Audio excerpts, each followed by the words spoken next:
किसी गांव में एक जाट व मुल्ला पड़ोसी थे। कहने को दोनों पड़ोसी तो थे, पर एक दूसरे को फूटी आग न सुहाते थे, क्योंकि जाट मेहनती किसान था और मौलवी पढ़ा लिखा। वह जाट को अपने से छोटा समझता था।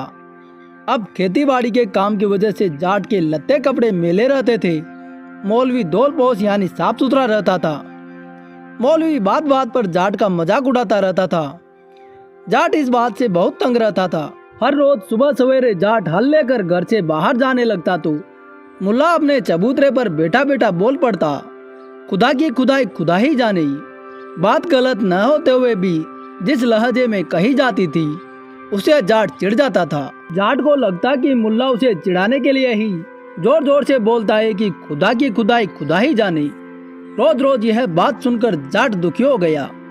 एक दिन जब मुल्ला बोला, खुदा की खुदाई खुदा ही जाने, तो जाट बोला, तेरे खुदा की खुदाई मैं भी जानू सू। मुल्ला को लगा जाट उसका अपमान कर रहा है। वह बोला कि तू क्या जाने खुदा की खुदाई, पर जाट भी कम न था। बोला कि मैं सब जानू। फिर क्या था, दोनों में शर्त लग गई कि जो जीतेगा वह हारने वाले के पशु ले लेगा। मुल्ला सोच रहा था इस तरह वह जाट को हराकर उसकी दुधारू गाय हथिया लेगा। शर्त लगाकर वे फैसले के लिए इलाके के काजी के पास गई। काजी ने दोनों की बात सुनी। फिर काजी ने जाट से कहा, खुदा की खुदाई को तुम कैसे जानते हो, साबित करो। जाट ने कहा, हुजूर मेरे साथ चलें, दिखाता हूँ खुदा की खुदाई। काजी हंस पड़ा। जाट काजी व मुल्ला व अन्य लोगों को लेकर एक झील के किनारे आकर बोला कि हुजूर यह झील खुदा ने नहीं खुदाई तो क्या इस मियाँ के अब्बा ने खुदाई है। अब काजी भी पसोपेश में पड़ गया।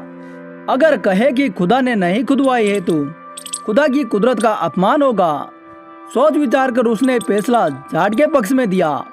मौलवी को अपनी गाय जाट को देनी पड़ी।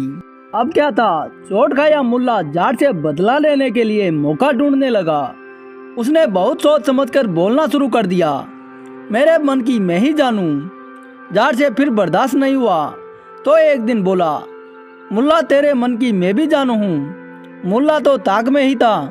उसने सोचा अब मैं अपना सारा हिसाब बराबर कर लूँगा। मुल्ला बोला, लगा शर्त। जाट बोला, लगी शर्त, तेरे मन की मैं भी जानूं।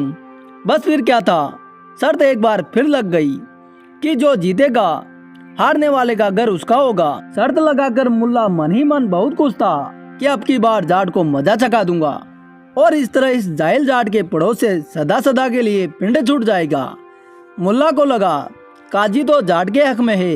वह बोला कि यह फैसला काजी के यहाँ नहीं, इसका फैसला तो बादशाह के दरबार में होगा। जाट इस बात के लिए राजी हो गया।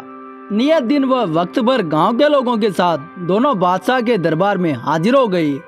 उन दिनों बादशाह अक्सर उदास रहते थे, क्योंकि दवा दारू जाट मुख दुआ मन्नत के बावजूद उसकी बेगम को औलाद नहीं हुई थी। यह बात सब जानते थे। खैर मुकदमा बादशाह के सामने रखा गया तो बादशाह ने जाट से कहा कि अगर तुम जानते हो तो बताओ मुल्ला के मन की बात। तब जाट हाथ जोड़कर बोला, हुजूर मुल्ला के मन में दिन रात एक ही बात रहती है कि हमारे प्यारे बादशाह सलामत के घर में खुदा एक चांद सा बेटा दे दे, जिससे कि हुजूर का वंश आगे बढ़े और सल्तनत को उसका वारिस मिल जाए। बादशाह ने मुल्ला की तरफ देखकर पूछा, बताओ अपने मन की बात, क्या यह जाट कह रहा है वह सच है? मुल्ला को काटो तो खून नहीं। उसने मन ही मन सोचा कि अगर मैं कहूँ कि मेरे मन में यह बात नहीं है तो बादशाह गुस्से में मेरा सिर कलम करवा देगा। जान बची तो लाखों पाए। हुजूर सच बात है। मुल्ला ने शर्त के अनुसार बादशाह के हुक्म से घर जाट के हवाले कर दिया और अपने परिवार के साथ गांव छोड़कर दूसरे देश चला गया। तब से ही यह कहावत चल पड़ी, अनपढ़ जाट पढ़ा लिखा जैसा और पढ़ा लिखा जाट खुदा जैसा।